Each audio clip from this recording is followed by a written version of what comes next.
Welcome to Lab 17. Question 1A. Monopolistically competitive markets are like monopolies in the sense that they each are selling a unique or differentiated product.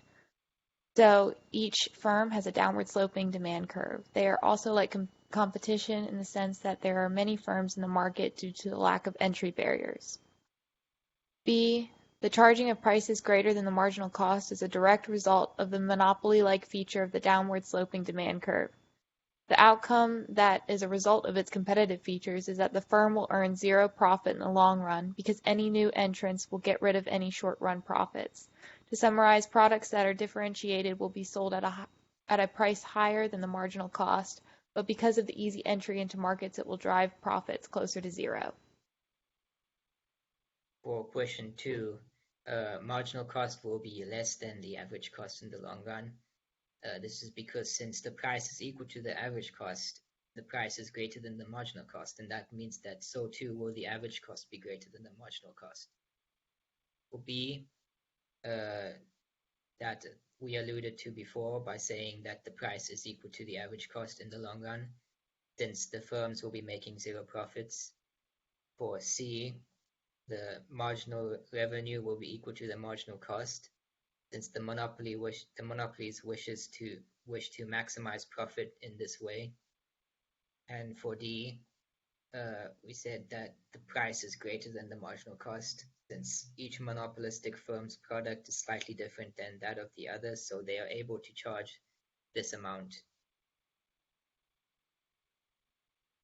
For question 3, it says for each of the following items, describe how the market that these sellers participate in resembles monopolistic competition, and then describe the strategies that each seller in the market uses in order to differentiate their products.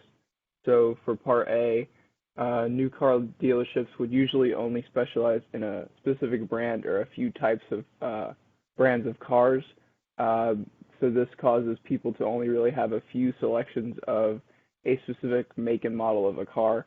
And because each seller sells a different brand, the names of the brands are usually in the name of the dealership, and this can easily differentiate the dealerships from each other, causing the consumers to differentiate their products.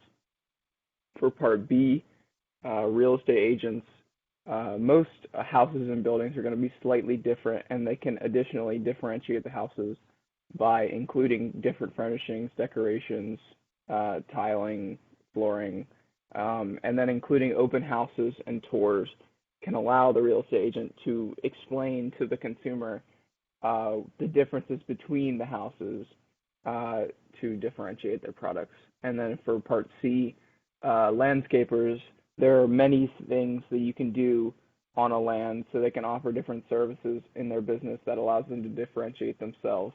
And then offering different products can allow them to differentiate, especially if the consumer has different needs. And number 4, we are asked why restaurants like Chili and Applebee's would continuously change their menus, and why would they want to do that? And it's because it is a means of advertising.